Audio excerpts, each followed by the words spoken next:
పండగ చేద్దాం చెలో చెలో అంటూ జనం సొంతూళ్ల బాట పడుతున్నారు. దీంతో హైదరాబాద్ తో పాటు 2 తెలుగు రాష్ట్రాల్లో ప్రధాన నగరాల్లో బస్టాండ్లు, రైల్వే స్టేషన్స్ కిటకిటలాడుతున్నాయి. మరోవైపు సంక్రాంతి సంబరాలకు పెట్టింది పేరైన కోనసీమ ఎప్పట్లానే ఈ సంవత్సరం కూడా పండగ సందడికి సిద్ధమైపోయింది. ఆత్మీయ పలకరింపులతో పాటు బంధుమిత్రులకు ఆహ్వానం పలుకుతోంది.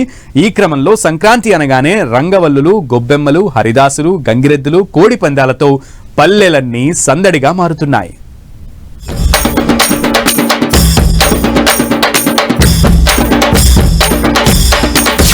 పండగొచ్చేసింది, ఊరెళ్ళాలి.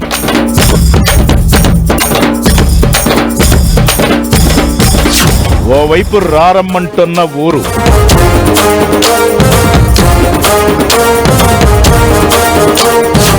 మరోవైపు అస్సలు ఖాళీ లేని బస్సులు, రైళ్లు.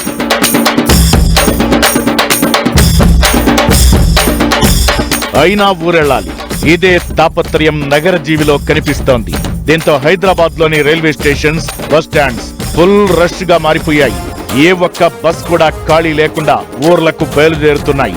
ఇక ప్రైవేట్ ట్రావెల్స్ దోపిడీ సంగతి చెప్పనక్కర్లేదు. ఆర్టీఏ అధికారులు తనిఖీలు చేపట్టామంటున్నారు. బట్ టికెట్ రేట్లయితే ఖచ్చితంగా డబుల్, ట్రిపుల్. ఇక రైళ్ల సంగతి చూస్తే స్పెషల్ సర్వీసులు ఎన్ని నడిపినా ఈ రష్ తగ్గదు. అంతగా జనం సంక్రాంతి కోసం సొంత ఊర్లకి బయలుదేరారు.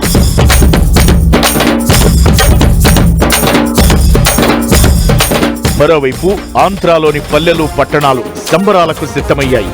ఇప్పటికే గుంటూరులోని సరస్ ఫెస్టివల్ లోకల్ విమెన్ ఆంటర్ప్రెన్యూర్ల సత్తాని చాటగా కోనసీమలోని బరులు, పందెపురాయుళ్లకి ఆహ్వానం పలుకుతున్నాయి. కోడి పందాలు, ప్రబల తీర్థాలు, పిండి వంటలు ఎక్కడో ఉన్నవారిని సైతం పండుగకు ఆహ్వానిస్తాయి.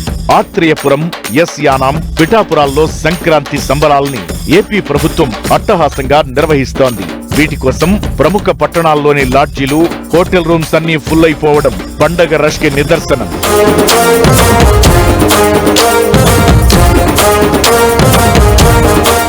ఏపీ ప్రభుత్వం ఆధ్వర్యంలో స్థానిక డ్రాగన్ పడవ పోటీలు, ఈత, గాలిపటాల పోటీలు, మహిళలకు రంగవల్లుల పోటీలు, కోనసీమ సంప్రదాయ పిండి వంటలతో ప్రత్యేక ఫుడ్ ఫెస్టివల్స్ ఏర్పాటు కాగా ఆత్రేయపురం రేవులోని బొబ్బర్లంక ప్రధాన కాలువలో ఈత పోటీలు నిర్వహించారు.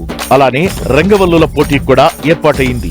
ఇలా మొత్తంగా అదరాలి గురు సంక్రాంతి అన్నట్లుగా పల్లెలు, పట్టణాలు సంబరాలకు సిద్ధమయ్యాయి.